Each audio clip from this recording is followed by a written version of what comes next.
Hi, folks. Welcome to another episode of Film Study. This is Ken McCusick, and it's time for this week's Friday Morning GM. We're into the swing of the league year beginning next week, if you can believe that, on 3/12. And Vas Laricos, as many of you know, our co-host, is out starting his new restaurant right now. I want you guys to give that a chance if you can. The Fiamata. It's out in Finksburg. Joining me as a guest host, as he will be now for, we think, the next few months. Vas will be on about once per month, is Matt Ruff. Matt, how you doing? Great, Ken. Big shoes to fill with Vas, but very exciting time of year. Great having you, Matt, again, and I appreciate you making time for us for this.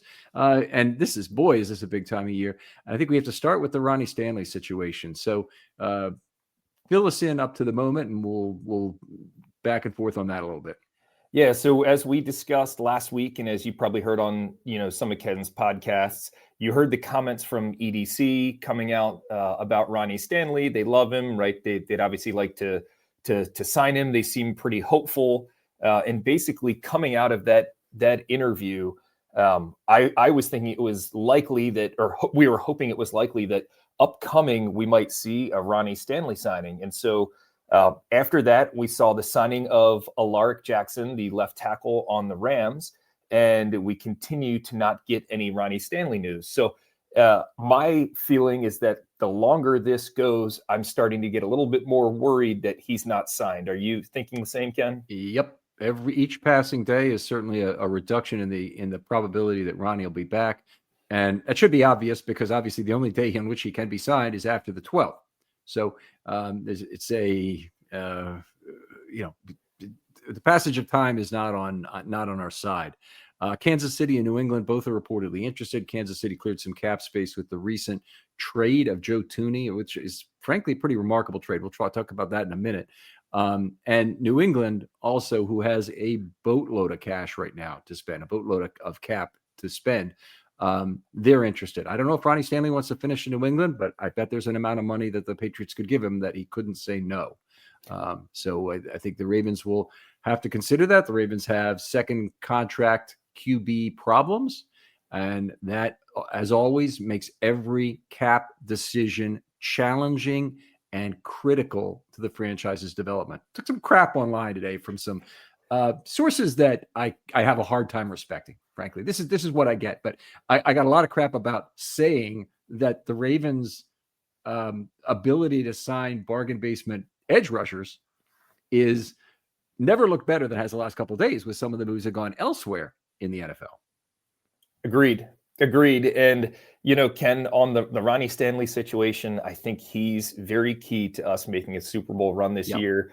I'm worried that with the Alaric Jackson signing, that's a big domino that could have filled his shoes in some way, shape, or form. Not saying it had been perfect or exactly the same, but like you said, I think New England almost has unlimited cap space. I mean, if you think of their roster, it's just so devoid of talent. They could clear even more space. I mean, they have an absolute truckload. I think Kansas City is in a pretty difficult cap space situation. Mm-hmm. And I would find it hard to believe that they could clear enough space to get Ronnie. Again, after losing Joe Thuney, do they want to replace him with Ronnie? I'm not sure, but that's some of the rumors that we've heard coming out of some of the combine buzz. So I think that if cash is the only thing he cares about, which we've heard it's not, if the Ravens are willing to offer Stanley, say, $20 million average per year, there's no reason why the Patriots couldn't beat that by $5 million a year, $6 million a year. Now, I'm not saying that's wise or I would recommend it, but if you're looking at the dollars, they can really supersede what we can do. And that's the Ravens' problem at every position, is basically they're tight to the cap. Other teams are not, and they will have to find ways to compete with lesser dollars, which means they'll have to they'll have to sign some players who are from the bargain bin. And DaCosta says it at his press conference, but he's right on the money. That's what the Ravens actually need to do. Their cornerstone players are all here. This team, as constructed right now, is one of the great teams in the NFL. And, if you have a hard time accepting that, tough. It's just the way it is. And you don't have to make a big splashy move every free agency. You don't have to point to the Ravens' lack of playoff success in terms of actually getting to the Super Bowl the last few years as some sort of a concrete indicator that they're not going to make it this year with their current roster. And I think one of the other problems we've seen is that the roller coaster parity teams, it seems that have really tried to do it with up and down cycles, like the Eagles and like the Rams, who both succeeded in winning a Super Bowl. The problem is they're in the NFC, and the NFC, everybody's managing their franchise like that. And when everybody is, then you have an opportunity to make hay against teams like that. In the AFC, you got Patrick Mahomes and Tom Brady, who have basically ruled the conference for the last 20 years, 25 years, really, when you get at it. And Allen has not been able to break through. Burrow has not been able to break through. Burrow did make it to one Super Bowl, so I guess that would be fair. But also Jackson, of course, has not been able to break through. And there have been other good quarterbacks in the league too that never made it.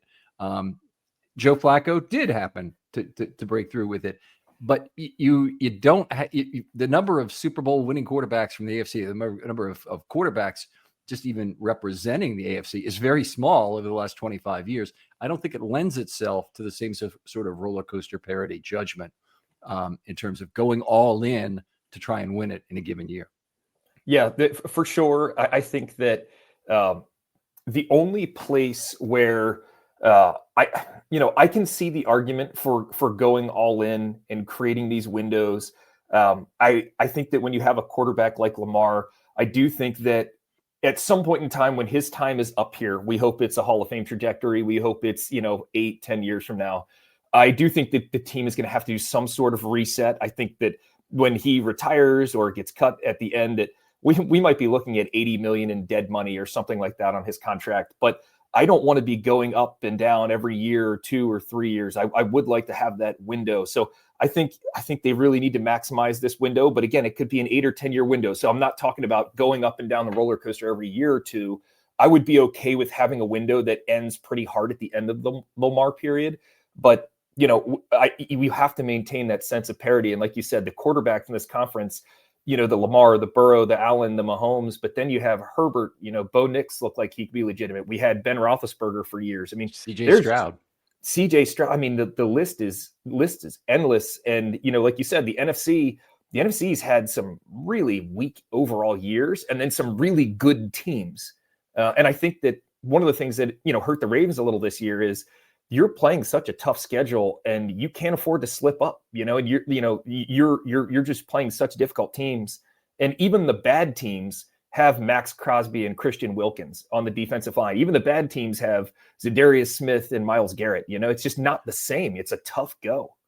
I'm I'm not complaining about the bad teams having some good players. That's often a case of they're overspending on a particular position rather than really getting it done. What I am in general is a problem is when you play in a tough division year after year like the Ravens have, then you really are in not as good a position to win the Super Bowl. The Bills and the Patriots playing in the AFC East at different points of weakness for the other three franchises has been enormous advantage of them making the Super Bowl. And most of Mahomes' career, that's been true. This last year was a little more difficult. And he had a good season. The Chiefs did at 15-1, despite the fact that there were two other playoff teams or close, right? Who made it? Chargers made it. The Broncos and the Chargers. And the Broncos made it. So they had three playoff teams for the division this last year. But that hasn't happened often. It's been the North, which has dominated playoff entries. And it's something that's made it more difficult for the Ravens, obviously, to break through and have the home playoff games deeper in the playoffs that can be a big deal. All right, let's move on here. Stafford staying with the Rams, Lamar Jackson re-signing with the Rams. So the Rams are not ready to reset yet, which is interesting because it's going to put them in a more leveraged situation. I don't think they have a great chance to win the Super Bowl even with those two players this next year, but it's an interesting choice to not reset. The Steelers losing a key potential QB choice in Stafford, I think, is a very good deal for the Ravens. Yeah, and that's what makes this relevant to me. Sometimes you say, quarterback staying in the NFC, not too big a deal. But, when I heard speculation of Stafford coming to the Steelers, that was legitimately frightening. I mean, he's not the greatest quarterback ever, and he's getting older, but he does have the ability to deliver, and he is a good quarterback. So having him stay in the NFC, just keeping some talent in the NFC, was certainly a welcome relief. And as I mentioned earlier, Alaric Jackson, I thought he could have been a good replacement for Stanley. But the fact that he did sign for 3 years, 57, that's 19 million per year on average. I think 35 of it was guaranteed. That's what I saw. Does that kind of set the baseline for Stanley? Is the fact that Stanley is older and has more of an injury history make him cheaper, or does it make him more expensive that's what Alaric Jackson got? I think the answer is I'm not sure. I think if I were to take Stanley or Alaric Jackson last season, I'd have probably taken Alaric Jackson over Stanley. Stanley had a C+ season. Alaric Jackson maybe had a B- season. It's not like there's a lot to determine between the two. Maybe a B for Alaric Jackson. But the problem is Alaric is a lot younger, but he also has this suspension that we still don't know what the reason is for. So what if it's a personal conduct suspension? It was for 2 games at the beginning of 2024. If it was for something that the Ravens can't accept, then that's a reason why the Ravens, wouldn't have gone after him anyway. That didn't matter because the Rams signed him before he hit the market. But I don't have a good sense of whether or not he would have been competing with Stanley for those same dollars in the Ravens' mind. So it may be that the number is higher for Stanley, or it could be lower if it were just based on age and performance this past year. Yeah, I heard a combine rumor from one of the major talking heads that the Stanley range was 21 to 23 million. Before the cap went up, maybe before I saw what Alaric Jackson got, I was hoping that Stanley would be in the 18.5 to 19.5 range per year. 23, I mean, that's, the difference between 19.5 and 23 is a solid player like Ronald Darby or Van Noy, Van Noy, yeah, exactly. Right. So, I mean, that's a legitimate player, but you need Stanley. So I'm curious to see what happens here. I also think, Ken, in order to sign Stanley, they would need to restructure a lot of players. I know we're going to get to that in a minute, but we haven't heard any of that announced yet. No, and Lamar Jackson, like restructuring him is a big thing. But all the things that the Ravens haven't done by 3/12, we're coming to that a little bit later. Let's talk about the rest of the league here. For Saquon Barkley, big extension, really complicates any extension for Derrick Henry. So it's an extremely leveraged contract. So if you look at the next 3 years, and a whole lot of people out there will say, don't tell me about the cap. Fortunately, the listeners to this show on Friday Morning Jam, you tend to be guys who are cap conscious, but extremely leveraged contract. $7.4 million cap hit in the first year, $9.7 million next year, $21.4 million in 2027 when he's not on the team. He's not under contract. So it's heavily void yeared it up. And then there's another $15 million in NLTBE bonuses he can earn that would, be added in some combination of 26 and 27.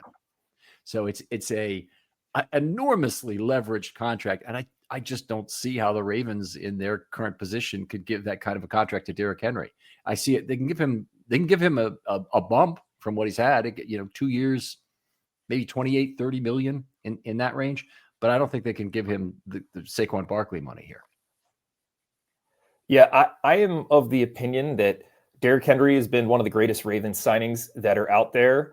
The 2-year, $16 million contract, I thought it felt a little rich when it originally happened. Now looking at it, it starts to feel like a bargain. I think that's all NFL contracts, or at least that's a lot of NFL contracts, right? They feel pretty high and then they become more of a bargain. I would rather you let Derrick play this next year out. If he puts up another 2,000-yard season, okay, great. Maybe they want to pony up some money for him, but I'm not all that wild about trying to bump him up to compete with the Barkley money. We got him this year. His cap hit is pretty reasonable. I think his base salary is $6 million, and he's got his prorated signing bonus is $4 million. His roster bonus is $1 million. I'd rather have the 31-year-old running back play it out. Now, does that cause Derrick to get angry with the Ravens that they're not giving him more money, re-upping his contract after he had such a good year? There's certainly interpersonal reasons why you may want to do it, but I don't know. When I hear 31-year-old running back, regardless of who it is, and you have him under contract, I'm not rushing to sign a big deal to extend him for another 2 years. Right. And I'm with you on that. He has $9 million in cash coming to him this year. If you want to compare Derrick Henry to the Myles Garrett situation, I don't think that's an inapt or comparison at this point in the contract because they each had, I think, a year left. Actually, he had Myles Garrett has 2 years, but Myles Garrett remaining 2 years have basically all been paid out as prorated bonuses already. He has some ridiculously small amount of total dollars on his contract over these last 2 years. That's way less than what Myles Garrett could command on the open market. That is the danger of such contracts. If you pay out all the money to the player in advance and you want to stretch that out for the longest possible time, kick the can down the road, not pay it this year, then you screw yourself as soon as the player says, I don't really want to play for $1 million. I don't really want to play for $1.5 million. You've already given him all the money on his contract. He doesn't have to honor the deal. Well, fortunately, Henry has a significant amount of money, and Browns fans are now saying they want punitively for Myles Garrett to be forced to sit out 2 years, then play again, rather than be traded. That's what they are currently discussing on the water cooler forum. If you want to go over to the Browns boards, is how he can just sit for 2 years and see if he's still got a career left at the end of that. That is, it's no way to run the pickle business. It is no way to run it. To give out contracts where you're basically are prorating all that money in advance. Yeah, that seems crazy. It's a sad situation. They restructured, a true restructure, not a new contract for Deshaun Watson today. I think they pushed another $36 million out into the future. They're going to be paying Watson until the cows come home. I mean, for us, this is great news as Ravens fans. They've gotten themselves so tied up. I mean, between them and the Saints, I don't know who manages the salary cap more poorly, but you're not going to be able to win. You're just going to be in a straitjacket. And say they draft a great quarterback, and maybe it's Shedeur Sanders, maybe it's Cam Ward, and they're a great quarterback. They're going to be so hamstrung that they're not going to piece the full roster together to actually get there. That's right. The rest of the roster around them will still have effectively a second contract quarterback on the team along with them, but not a number of other enormously leveraged contracts. It's not like the Browns didn't do it with everyone. The Browns are the Sinestro version of the Eagles. Sinestro, the opposite of Superman, for people that didn't ever watch, whatever it was, Legion of Justice or whatever it was when we were kids, when I was a kid. Anyway, the Sinestro's evil Superman. So anyway, the Browns have failed in every way that the Eagles have done well. So it's not like there isn't a counterexample to the Eagles sitting out there. Let's keep moving here. Joe Thuney traded to the Chiefs. We mentioned it earlier. Traded by the Chiefs to the Bears, I should say. A couple things that I think that does. First of all, they also gave the franchise tag to Trey Smith. Very interesting choice of two players and which one you would give the franchise to. Now, Trey Smith is a little younger, but I still find that the choice of the two players very strange in that regard. Whether just play out with what you got with Thuney, or even try and sign him for more years, extend him, as opposed to giving the franchise tag to Trey Smith, which he gets grouped with all other offensive linemen. So he's going to be paid like a left tackle this year. Does not seem like a really clever move. They may have figured out that they can get him signed, but it seems like a really risky play. If I were Trey Smith, I'd be highly incented to play this year on that tag and then leverage that into more money next year when the tag is 20% higher even. So interesting move. And Thuney was a guy who filled in at left tackle, was really the only guy who succeeded for the Chiefs there this year, although he didn't look good in the Super Bowl. Yeah, I mean, Ken, when this news broke yesterday, I was absolutely shocked. I was in the middle of an important meeting at work. I was actually having a hard time focusing on work because one of my colleagues kept sending me these updates. And I'm thinking to myself, okay, Joe Thuney was traded, played pretty good left tackle. Yeah, didn't look great in the Super Bowl, but was an all-pro guard for a couple years, really a solid player. I know that the Chiefs are up against the cap. And look, guys, you've got to make a tough decision when you're up against the cap. That's what happens to all the teams. So the cap is real. I just, for the life of me, couldn't understand that. I said, okay, maybe it's a salary cap move. What was the compensation? And it was a next year 4th round pick, I believe. I mean, I'm struggling to understand how Joe Thuney's value was that low. Yeah, I mean, well, he's I guess he was on the last year of his contract. I didn't look it up right now, but the salary is probably not very much. So I'm not really surprised. I guess let's look it up real quickly here, so I'm not talking out of my ass here. So 16 million, maybe. Yeah, 15.5 million, 16 including workout bonus. You're right. So that's not it's non-trivial Yep. dollars to be paying a 33-year-old guard. From that perspective, I guess I kind of understand it. He'll turn 33 in November. Trey Smith is 7 years younger. So it's not a tiny age difference by any stretch. So this Chiefs are doing, I guess, what a smart franchise would do and try to sign their younger linemen. I just think they've now got themselves into a negotiating bind with Trey Smith that it's going to be very difficult for them to get that resolved. So we'll see how this plays out. He's a good player. I don't think Trey Smith is a great player. I don't think he's worth a franchise tag the way Hamilton is, say. But he's a good player, and it's not a he's a lineman I would want to have, but so is Joe Thuney, frankly, at the price he's on the books for this year. Yeah, I'd say, Ken, this is a +1 for us, where one of our biggest rivals just lost a really solid offensive lineman. So anytime that happens, that's good. He got sent to the NFC, that's good. And the compensation, again, is a next year 4th-round pick. So, all in all, I'm kind of looking at it as good for the Ravens. I do think it maybe reduces some of the trade compensation that I think some of the veterans are worth. I know each situation is completely unique and different, but if you're thinking someone like Mark Andrews or something to that effect, like if Joe Thuney goes for a next year 4th, what does Mark Andrews go for? I know different positions, et cetera, but just interesting to think through. I imagine they offered him to a lot of other teams in the league. This was the best deal they can get. Although that doesn't always happen. The Luka Doncic trade to the Lakers was so inexplicable. No one can understand why no one was able to bid on him except for the Lakers. But yeah, I mean, just a little bit low on the compensation front, I think. Right. Yeah. It's interesting. I mean, it's obviously with Andrews, if you sign him at 30, or if Likely were to be traded, for example, and you could sign him at 26 or whatever he would be when at the time he needs to be signed, you're looking at still some significant good years that you can sign that player for, so that the frictions you're buying as the Bears, like the ability to franchise Thuney next year if they wanted to, would be a possibility. But any deal they make with the Thuney, and I guess this is what the Chiefs realize, this is coming around to the idea of it here, is that any deal they make with Thuney might be an old maid contract where they sign him for 3 years and they only get 2 years out of him, kind of thing, because that's all he's incented to really play. And both parties will go into it with those open eyes, but it's always nice to have your player have going concern value after the full term of his current contract is up.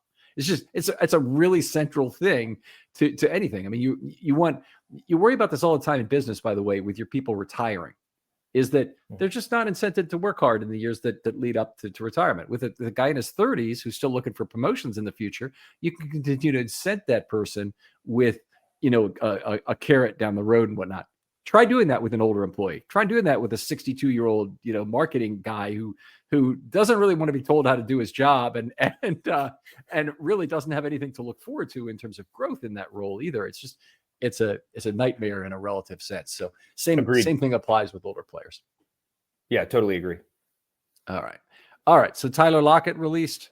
We saw that. I know there's going to be, because he's an older receiver who has a big name. I'm sure a lot of people are going to want him for the Ravens as well. And he honestly would provide value to the Ravens, but I don't know that they can use him as a third receiver. And he overlaps in some of the slot usage with some of their other guys. Yeah, my brief thought on Lockett is when they originally signed Nelson Agholor, I thought it was fairly cheap, and I was like, okay, this isn't bad. Then the next year they brought him back for, what was it, roughly $4 million a year last year. I thought at the time that just felt a bit like an overpay, and that $4 million versus the production we got. I don't know. I kind of wish maybe we had that $4 million laying around. I think that one of the things I have realized with Lamar is, whether it's his 2019 season or even in the playoffs with some of his best receivers out, Lamar can turn water into wine. Now, I'm not advocating a terrible set of wide receivers. I think people would kill me if they thought that's what I'm suggesting, but I'm not sure how much money I'm willing to invest when we have two what I think are really good above average receivers, maybe not elite, but man, they're good enough to do the job. I don't really want to sink too much more money into the wide receiver position. Right. I'm with you on that. Tyler Lockett has not been terrible. He's even the last 3 years, he's averaged about 8.3 yards per target and 9.2 for his career. So he's certainly had some big years with Russell Wilson in Seattle. Has not been to a Pro Bowl since his rookie season, although he's been AP1, AP2, AP2 in his first 3 years. So a little unusual, but a guy who he might still have something left in the tank if the Ravens want to kick the tires on him. It's just a matter of right player, right price. And I have a feeling somebody else will value him higher than the Ravens do. Let's keep going down the list of releases here. Joey Bosa released by the Chargers, only 14 sacks total in the last 3 seasons in 28 games played. Just not what you're hoping to get out of Joey Bosa. Any fit for the Ravens there? I think there could be some fit. I really worry about his injury history. I know you and I are going to talk about possible free agents upcoming in a couple minutes here. The way I view the free agents and Joey Bosa is it's going to have to be someone who's cheap and hopefully someone who doesn't allow us to balance out a comp pick, right? Allows us to keep a comp pick. So, after the draft, who's still out there? Who are some of the guys willing to say, hey, I made a lot of money. I'm Joey Bosa. I made a ton of money. I'm willing to come to the Ravens and take a situational, rotational pass rusher role where I'm getting 250 to 330 snaps. I can stay fresh for the year, provide value. So sure, I think Bosa could provide value, but I'm not looking to drop, 10 million a year on Bosa. That doesn't excite me. Right. It wouldn't be anything close to that. It would be a lower number with incentives. It would be what the Ravens usually do at that position. And there's a chance it could work. And some of them have worked and some of them haven't, but they've generally had very good sack production these last few years. Sam Hubbard released and then retired, I believe, within an hour. So he may have already had it figured out, but he was released by the Bengals. That's all they announced. And then he retired within an hour. I don't think a huge question. Could be an early down, give you a little bit of pressure, give you a little bit of run defense guy for the Ravens, but his career took a big dip last year. Yeah, and I think he's been battling some injuries. I'm happy he's gone. I thought he was a worthy adversary, not the best player in the world, but certainly fit a good role on that Bengals team for 7 years. So if he truly did retire, I'm happy we don't have to go up against him. Like you said, I think he could provide some value, but a lot of that's depending on the injury history. And, you get to a certain age where these injuries are a lot harder to recover from. I'm starting to feel that myself. And, it takes more time. And, if you made enough money and you're not living and breathing it again, sometimes just bowing out and retiring is what's best for your family. Yeah. Okay. I'm with you there, including the how the injuries feel at my age. Trey Hendrickson on the other side of the line today was given permission by the Bengals to go out and seek a trade. So they've clearly had contract discussions. They don't think they can come to an arrangement, or if they do believe they can come to an arrangement, they believe it'll be after Hendrickson understands what his market value is. So Hendrickson, I think, led the AFC or NFL even in sacks this last year. Yep. He wasn't. He was close. And he's a guy who, obviously looks at the Max Crosby situation and says, "Me too." Probably looks at the Myles Garrett situation and says, "Me too." You got a couple of guys now in Garrett and Hendrickson together who might be filching their way around the league, having their agents calling every GM looking for, "Hey, what are you willing to pay me?" And then, "Hey, go ahead and talk to the Bengals about what you'll trade for me in addition to that." Or go ahead and talk to the Browns in the case of Garrett, obviously. But obviously a weird situation, and one where the Bengals have really got their money tied up into 3 players now with Chase, Higgins, and Burrow on the offensive side. Yeah, I think Hendrickson's a really good player. He had 17 and a half sacks. You were right, Ken, led the league. Last year, he had 17 and a half sacks. The year before, 8. The year before, 14. So we're talking about a really good player from a production standpoint. I mean, last year, he had 36 quarterback hits. Wow. 19 tackles for a loss. I mean, this is a really good player. I heard a player, it might have been Micah Parsons, kind of laughing that because Hendrickson doesn't look like what you want him to look like, that, people kind of overlook him. But man, he puts up some really good numbers. I think he's super valuable. I mean, he had last year, Ken, he had 6 passes defensed, so I mean, he's fantastic. He's knocking down passes. He's closing and getting the sacks. He's also hitting the quarterback a ton. Super valuable guy. I can't wait for him to be out of of the division if that's the case. I mean, this guy's really good. I know Lamar's frustrated him a couple times, but would love to see him out of the division. I thought he was a defensive player of the year candidate for sure, a super high one last year. Okay, so just to be clear, Trey Hendrickson hit the quarterback 36 times last year and was guilty of roughing the passer twice. I wish the Ravens had a relationship in general that looked like that. So you're saying, Ken, if he was on the Ravens, it might have been 6 or 7 flags, right? Well, who knows? But I'd love to have one for every 18 quarterback hits. Let's put it that way. Agreed. So, okay. Osa Odigizua of the Cowboys signed a 4-year, $80 million extension. And this is interesting, of course, because Travis Jones is a guy the Ravens could extend. Very interesting. You know, in the NFL, every deal, every contract seems like it's based on the prior deal or contract, right? Or at least a very large portion of them. You know, even, you know, there's a lot of times where the players you don't necessarily think warrants it, like a Trevor Lawrence, right? It was literally based on the person who signed the best quarterback deal before him. He kind of one-upped it and such. So having this deal signed could definitely give you the framework for Travis Jones.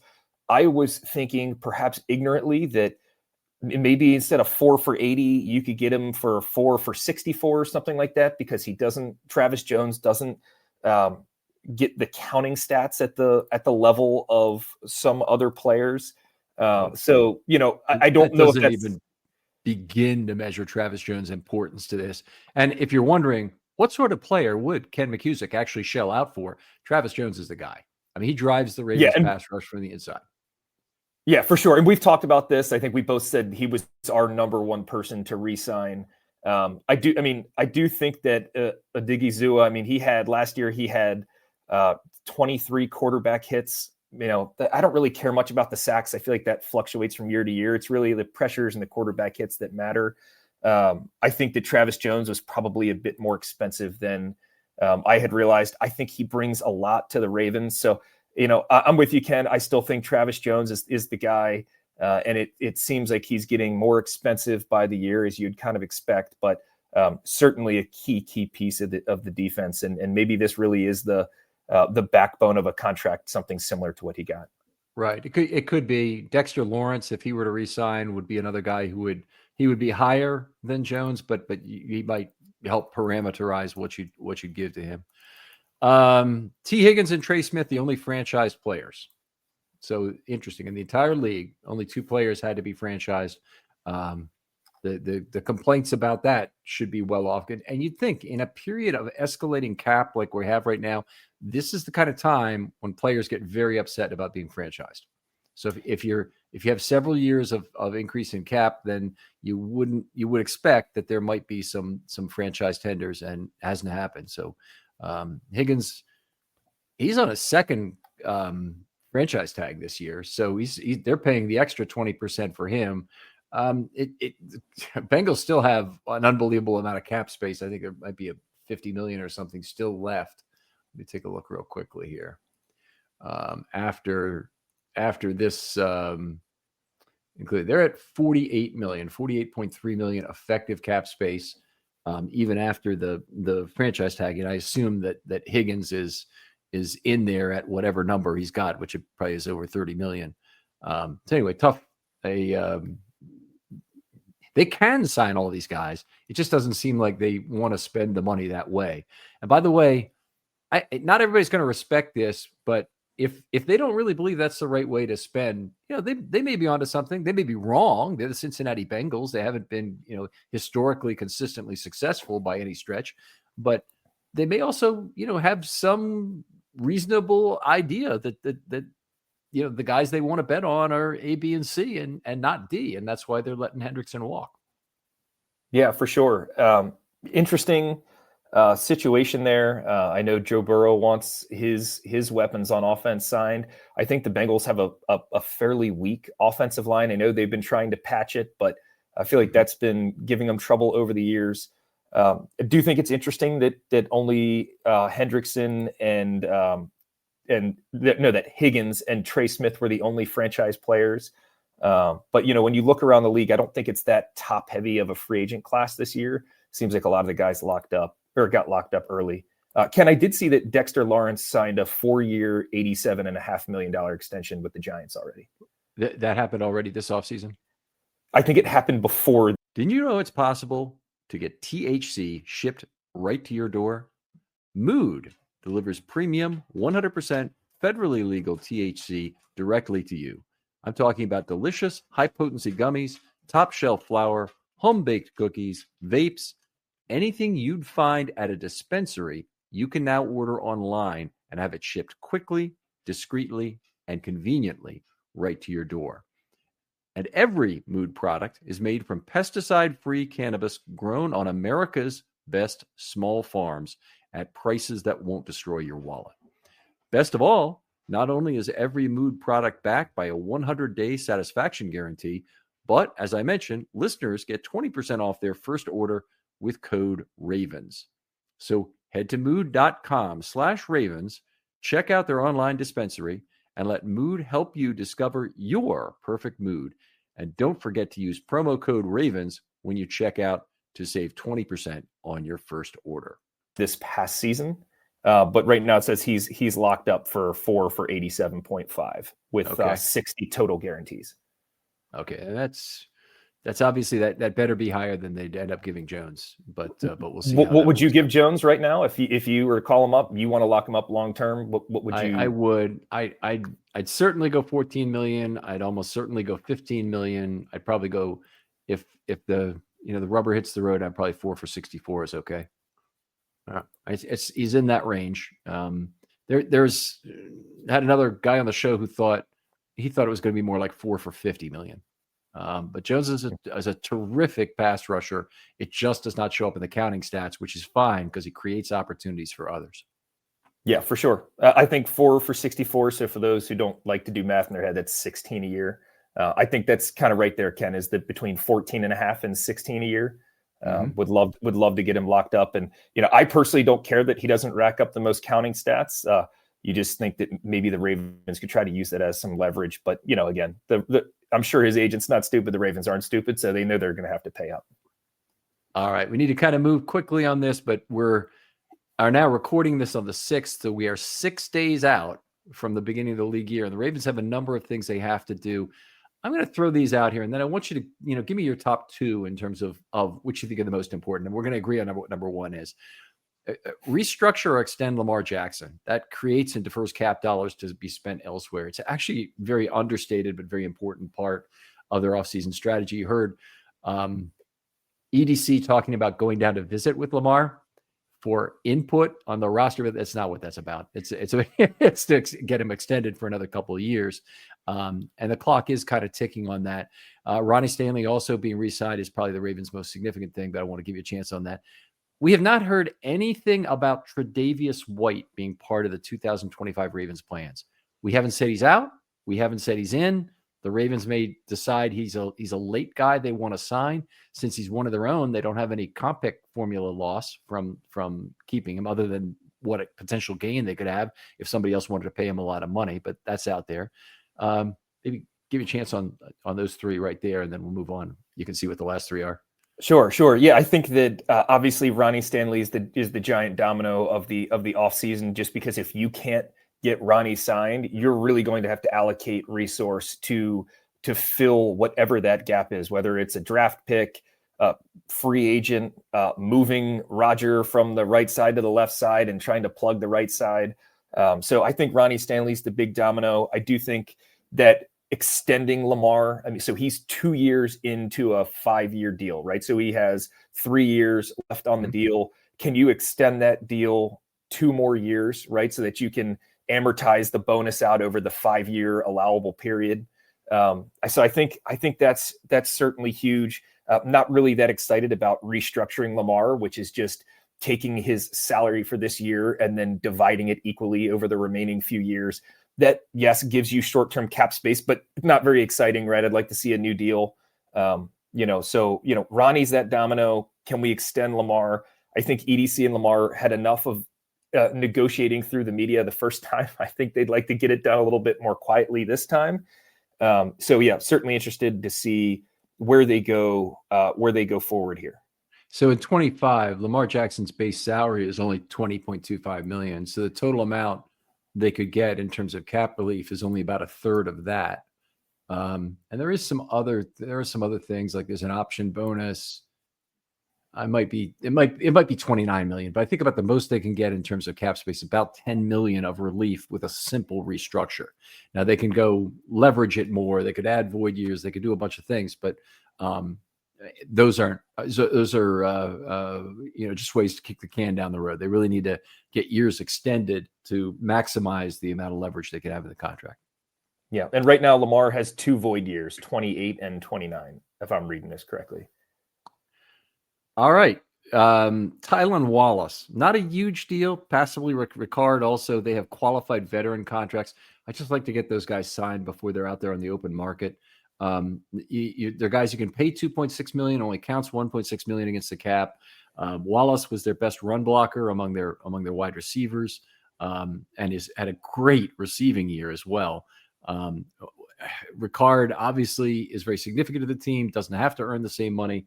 1.6 cap, 2.6 salary looks really good. And I look forward to giving both those guys the deal for several more years. You have to be with the same team for 4 consecutive years to get one of those. Yeah, no argument there. I do think if you lose Ricard, hey, we have 11 draft picks. You got to go scout the small schools, the tweener defensive tackles, right? I think you could work past it. I think you can work past losing Wallace, but getting the 2.6, but only having it count for 1.6 on the veteran benefit, I'd love that. That would be great. I do fear that Wallace is going to get maybe 3 or 4 AAV on the open market, maybe 5. So I think he's probably going to be gone. And I don't think the Ravens can sink 4.5 a year into Tylan Wallace. I'm with you there. I think you want to get it done cheap. He's a very valuable player for the Ravens. I'm just not convinced that anybody else is going to look at him. The team that's going to get it is going to be a team that's really into yards per target, because he had one of the great years in NFL history this last year, but he's only on 12 targets, 11 receptions, and 190 some yards. So he's over 15 yards per target. So it's something could attract another team, and also another team like the Chargers would be my biggest fear for both of these, would be the team to sign them. They're familiar offensively with both of them. Wallace's value as a run blocker is something Roman would really appreciate out there.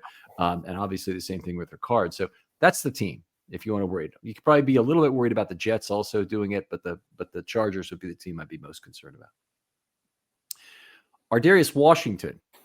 They have not figured out what the tender is for him yet. So that, I guess, is coming up by the 12th. And I think they'd really love to get a deal done, but he could get a second round tender or an original round tender. Original round tender means no draft compensation because he was a UDFA, but they can get the right to match. So if another team offers him, 3 years, 12 million, they do it. And if another team offers him 3 years, 24 million, they say goodbye. So they could try that. It's a little bit risky to do it that way. A second round tender, they'd frankly be lucky if someone would give them a second round draft pick for Ardarius Washington. They'd take it in a heartbeat, but that won't happen. So they don't really have to worry about it. Yeah, I like Ardarius. 3 for 12 sounds pretty good. Much higher than that, I think that you've got to be able to utilize the draft picks that you have and stay affordable at the position. As I mentioned before, I am concerned about his injury history and the potential for him to get injured in the future. So, could we get a little bit younger there and just, keep, rinse, wash, repeat at the position? Maybe that might be the way to go. Yeah. You got other high dollar extensions you could do for Andrews or Humphrey. Now, either of them might be extended before then. You certainly would create dollars that you could use at the beginning of the league year. But on the other hand, they may be really looking to trade Andrews, and a trade of Andrews may not occur until draft night. That's probably the most likely spot in time where Andrews would be traded. Is some team does not get the tight end they expect to get in the second or third round, and they say, okay, give me Andrews for a third, or Andrews for a fourth, probably. And the team moves on at that point. Humphrey's not going to be traded. It's a matter of how much cap they can they open up, and hopefully they'll have the discussions about the move to safety with Humphrey that we've talked about before. Yeah, would love Humphrey to stay. I do get a little worried. I mean, he missed a couple games in 21, didn't finish out the season in 23. Certainly had a great season this past season in 24. So I don't know. I do worry about cornerbacks as they start to get up there in age. He just finished his age 28 season, so he's going to be going into his age 29 season. So in terms of cornerbacks, that's getting up there in age. So yeah, would love to see what the future could be for him. Would love for him to stay with the team for his career. But yeah, I think EDC has some work to do here. All right. Okay, we have a special segment for you today. We're each going to pick 4 free agents we like from the market that we think makes sense for the Ravens. Why don't you take it away, Matt? All right. So the first person I'd like to talk about is an old friend, Matthew Judon of the Atlanta Falcons. Judon had a very poor season in Atlanta. Really didn't put up the type of season that he was looking for, and is now on the market. I think that he could be one of the type of players that we sign at the pass rush position, like Pernell McPhee, Jadeveon Clowney, Kyle Van Noy, Justin Houston, you name it, who comes into this system and maybe performs a little bit better.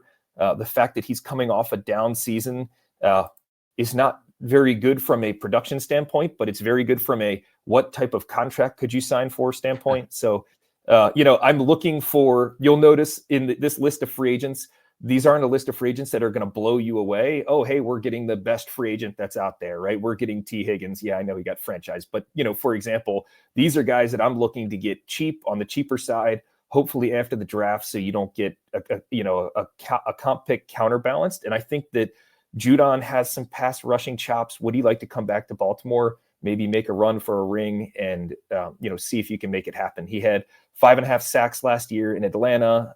He had 9 quarterback hits, not jumping off the screen at you. His pro football focus grades were pretty low, all things considered. I think his overall grade was 43. So a super buy low candidate with some incentives, and you see what happens is what I'm thinking here. Okay, I for a lot of reasons, I'm not really a big Judon fan at this moment in time, but he's 33 in August. You definitely has to be a 1-year deal, and it has to be at the right price.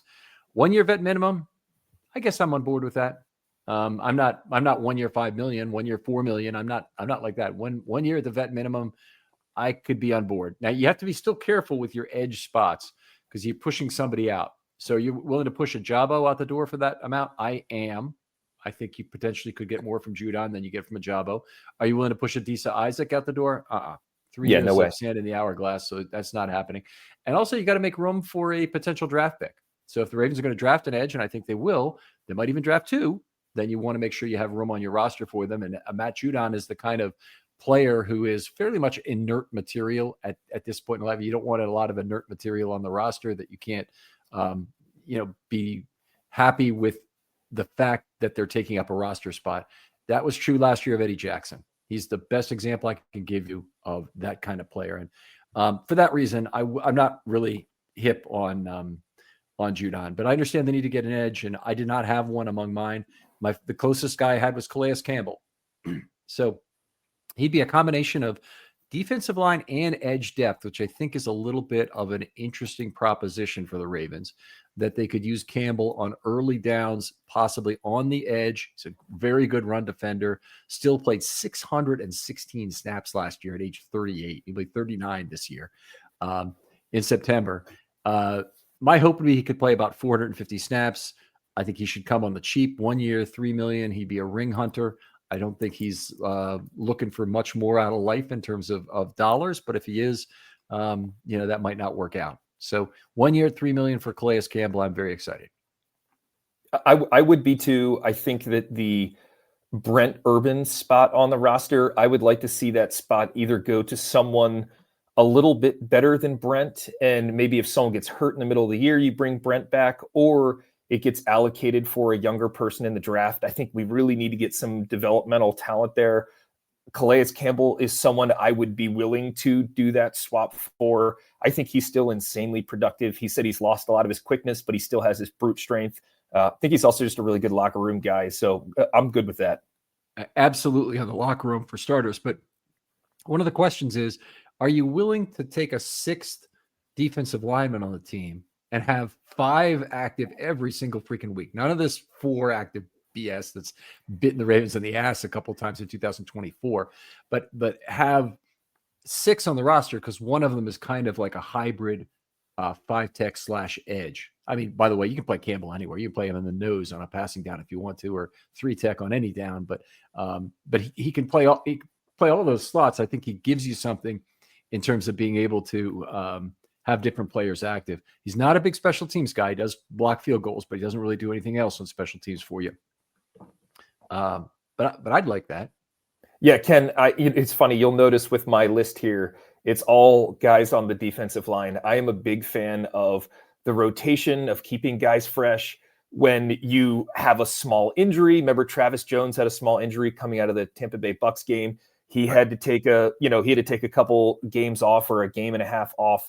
I am all for having 5 active defensive linemen. I actually found it to be very scary last year when they would run 4 defensive linemen. I mean, you're trying to rotate teams of 2. And if one person gets hurt, the other team can just run right at you if the score dictates, right? If the game dictates. So I really think that, if you look at how the pass rush disrupted Mahomes, you look at how it disrupted Brady over time. The pass rush is how you get to the quarterbacks. I think doing it from the inside is super deadly. The Ravens do a really good job of doing it from the inside, which I think benefits the outside players. It's almost like makes their stats look better than maybe they're truly playing. Yep. But I mean, Ken, I'm all for 5, especially if it means that we can't have, as many special teams safeties who only play special teams. I mean, that was driving me nuts last year. So yeah, I would totally be willing for that. I mean, I could even see an argument for a 6th defensive lineman if you were rotating him enough, playing Madubuike at the edge on, true pass rush downs or something. I think you could get creative there, and I'd be willing to sacrifice a spot elsewhere. Yeah, you could have Campbell playing on the edge on early down too, for that matter. Totally. All right, so my next person on the list is Poona Ford from the Los Angeles Chargers. He is going into his age 30 season. He started off with the Seahawks for 5 years, went to Buffalo, went to the Chargers last year. He had a pretty big bounce back year. He was hurt the year before in Buffalo, but played all 17 games this past year. If you look, his pass rush grade was from PFF was in the 70s. His run defense grade was in the 70s. And, he can really be a force on the line and he can make good plays. I don't want him as I'm going to break the bank on him. I don't want him as he's going to be the focus of the line. I want him as he's one of the 5 guys who are active that they rotate through on game day, where I want, when we get to the playoffs, I want that defensive line fresh. So can we move through players? Can we have guys that you're willing to, give someone a break for a series or 2 on? I know they did that a bit with Washington. I know they did that a little bit with Urban, but frankly, I'm looking for that Urban spot to be replaced with someone who plays a bit more than Brent does and just takes a few snaps off the legs of others. So what are your thoughts on Poona Ford, Ken? I love Poona Ford, the player. I think I see PFF's got him for 1 year, $3.5 million. The Ravens could get Poona Ford for 1 year, $3.5 million. They'd be crazy not to do it. But what do you think it'll really cost? I mean, would you be willing to do 2 years, $5 million with incentives, maybe like $1.5 million of incentives each year that he could obtain, maybe based off of games played and sacks, some combination? Two for 10 with $1 million in potential incentives each year. Yeah, so $5 million for the year, then up to 6.5 each year. I think that's pretty reasonable. I think he would grade well in our system. You're surrounded by a lot of good players. Like you said, 1 year, $3 million. I mean, come on, sign me up, get me 2 Poona Fords for 1 year at $3 million. But I think you're probably gonna have to go 5 years, give him the ability to flex up to 6.5 if he can play all the games and get some sacks on the board. Yeah, Poona is 310 pounds, so he's not a completely light nose tackle, but he's really more of a 3-tech. And so I'm not sure how they'd exactly line him up, because this is the problem with all the potential 3-techs the Ravens could sign or draft. They're competing for snaps with Madubuike, and they're competing with all the important snaps with Madubuike. Now you can do things like you were talking earlier. You can put Madubuike on the edge on a passing down, and then Poona Ford becomes a guy who can really help you on those downs. and you can use Matabika on a few less rundowns and have Puna Ford in there early on, and he can give you value that way, no doubt about it. I'd be excited to have him, and I think in his case and at that kind of price, I'd be eager to bring in a player like that. If there are certain other players where you're paying a lot for a guy who's primarily a 3-tech that I think is too much overlap to make it work for the dollars involved. But I like Puna Ford. Yeah, and if you look at what Van Noy has been able to do coming off the couch, literally, could you imagine if you were to slot Matabike in that spot, get him a few more runs where maybe you would have Puna Ford and Travis Jones eating 3 men on the inside, and you're giving Matabike a one-on-one matchup on the outside, maybe with a poor right tackle or something like that. That could be a way to really start to get some more value there and wear them out, wear the opponents out. Yep. Who's your next guy, Kev? My next guy is Kevin Zeitler. So I'm flipping over to the offensive side here. I think the Ravens really need another veteran lineman. They could be sorely short if Stanley goes. And then they'd have Rosengarten and maybe another rookie at tackle, or maybe somebody they sign. You got to be scrambling for next options up. If you do that, I've got a guy I like that might fit that need there. But Zeitler, I think, is more of a line leadership kind of position. He'd probably come back and play right guard again, which might mean Fa'alele would be sitting. It might also mean Fa'alele moves back to right tackle. I know a lot of people aren't going to like to hear that, but I think, honestly, Fa'alele finished so strong at right guard. I think he's playing somewhere for the Ravens this coming year. So probably right guard is the best place, but Kevin Zeitler, to me, if it's 1 year at $6 million kind of thing, like we just signed with Detroit, then I think I am completely on board with that in terms of the incremental depth. The Ravens are losing Cleveland, potentially Jones, not necessarily McCary and Stanley. That would absolutely gut their depth. They'll have to find a way to replace it, and you need at least one veteran in that group, hopefully a cheap one like Zeitler, who's still good like Zeitler, matched up with some other guys who you're hoping to develop in the draft, and you're hoping to develop that you already have, like Voorhees and possibly Fa'alele as well. Although development now, he's in year 4, so you really just want a large increase in the quality of his play, like really commensurate with how his play improved for those last 5 games of the season. If they get that from him again, they'll be very, very happy. Yeah, Ken, I think that Zeitler he just played his age 34 season. I'm a bit wary going into the age 35 season, but it's hard for me to say that and have any ground to stand on when you look at his career and you see nothing but 15, 16, 17 games played. I mean, he's had, 2 seasons, and this goes back to 13 and 14 where he didn't play at least 15 games. He's a bit of an Iron Man, really sharp, technically sound person. I think the point you bring up that's super interesting is we need some veteran leadership on this line. And, whether it's a guy like Zeitler, whether it's a guy like Brandon Sheriff, who went to Jacksonville, he's played 17 games in a row for 3 straight seasons. You can't just go with the guys they have and then a bunch of first years unless you really want to roll the dice. And I don't know if at this point in the Lamar curve, if I'm willing to just completely roll the dice. So Kevin Zeitler seems like someone, 1 for 6, I'd be completely happy on. 1 for 8 or 9, I'm getting a lot less excited, but would certainly love to have him in the fold. Yeah, I'm with you. I had a whole set of backup linemen, and these guys would all be guys who would bring some, veteran presence to the team. Tell you what, drink one of these protein shakes. They have a lot of powder in them that is still in there as you're going through it. Anyway, other players. Brandon Sheriff was on my list. Will Hernandez would be a guy, and none of these guys are deal breakers. Coleman Shelton, right? Coleman Shelton, I think that's correct. Mm-hmm. Dalton Risner, Matt Pryor, Justin School is a tackle who might be affordable. He's the kind of this year's Josh Jones that you could bring in. By the way, wouldn't mind having Josh Jones back if at the right price. I'd love to have him back.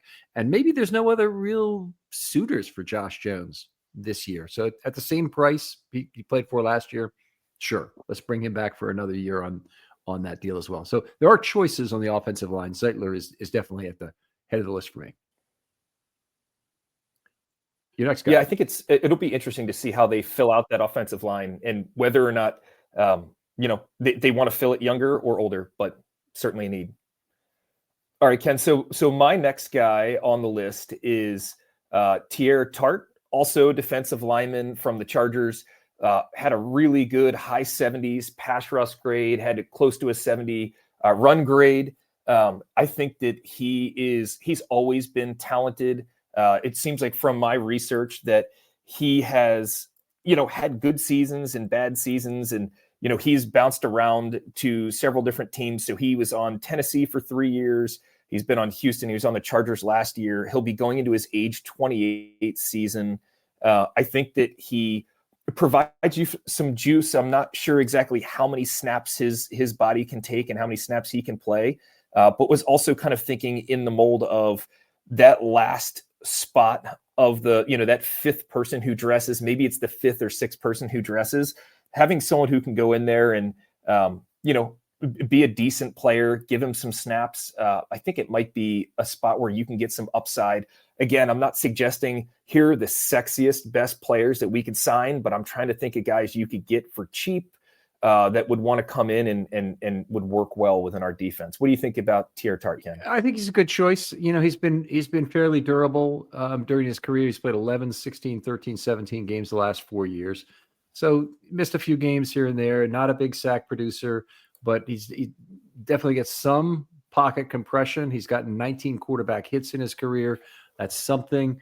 I think he's a lesser version, certainly, of Travis Jones that you would pair up with somebody else, possibly take some additional early down snaps, and I think that would make a lot of sense. So I'd be fine with him. And again, it's got to be the right price. He'd be pretty close, I would think, to the vet minimum, but he'd be a guy hopefully that would not be 2 years, 10 million or something. But I go, if it was 2 years for 5 million, 2 years for 6 million, maybe I might pay that for him.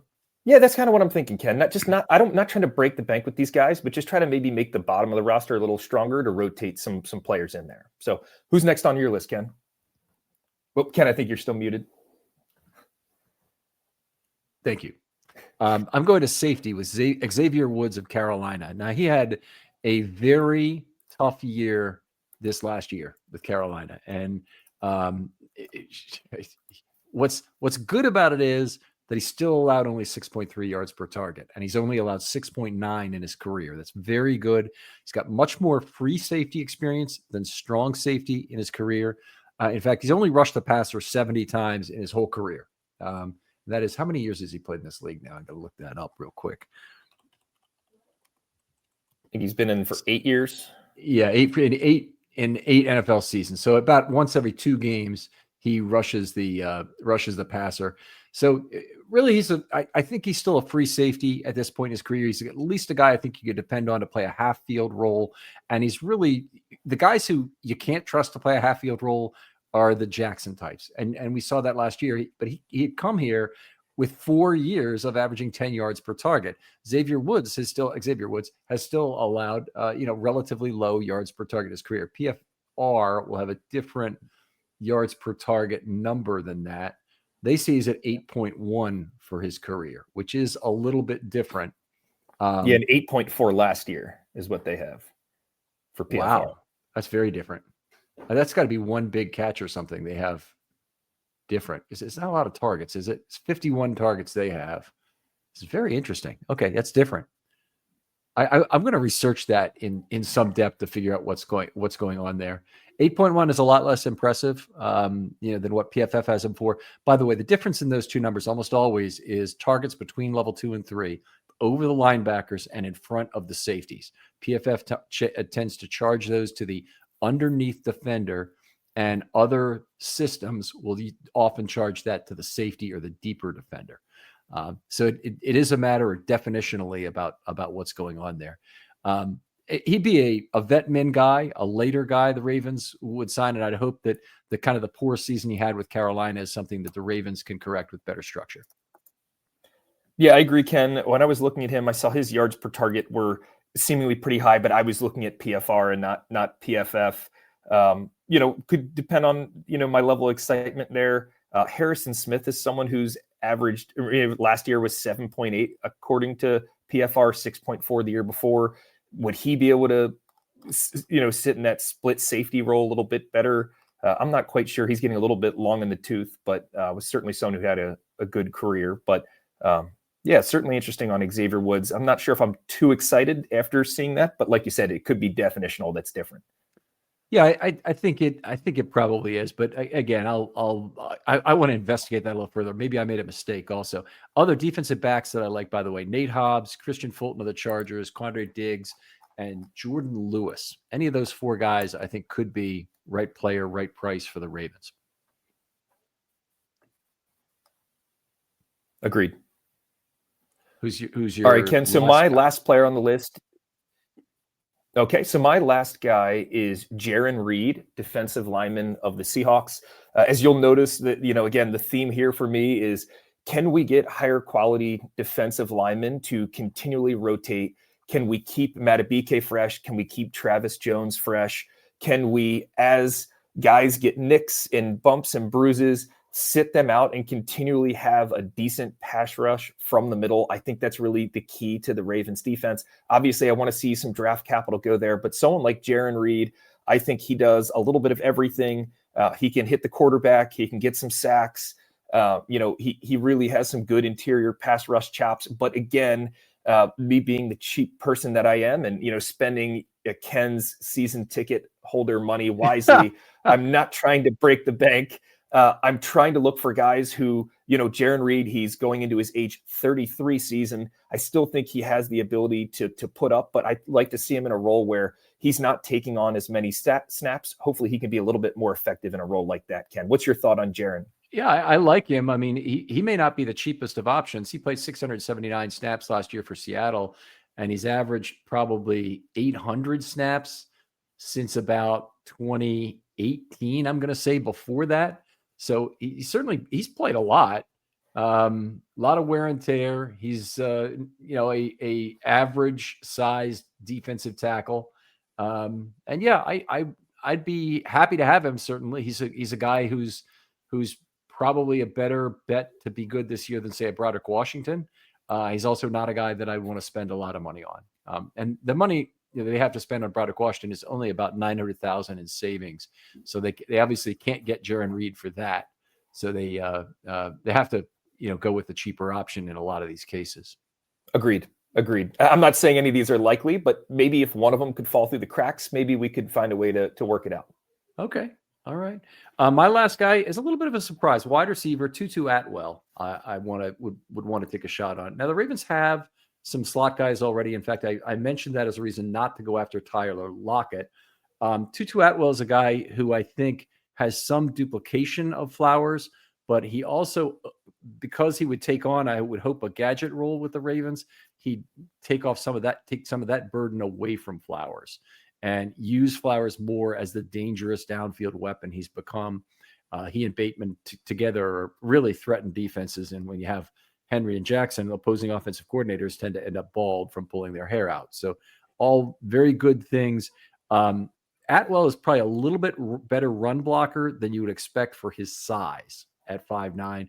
He's got 8.2 yards per target career, and it'll be 26 in October.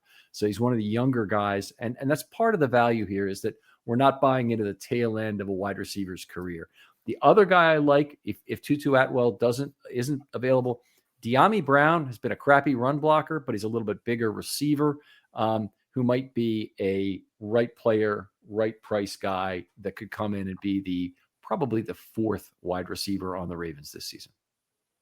Yeah, I agree, Ken. I think there's a lot of people looking for a bigger receiver to put on the outside. I'm not sure if, with the way that we use tight ends, if I need to have someone who's super big on the outside. I think Tutu Atwell is certainly interesting. I think you could probably get him for fairly affordable price. Honestly, I don't know too much about him.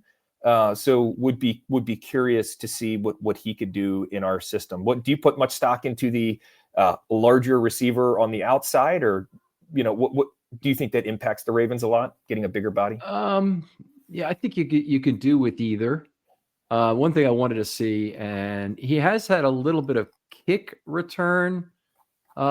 He's returned 10 punts in his career in 2021.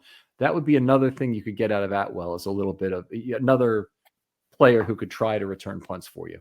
And as soon as he stops, being able to track them and field them, as happens with so many Ravens punt returners, then he'll fall out of favor. But he'd be another guy that, at least in camp, I would bet we would see fielding some punts.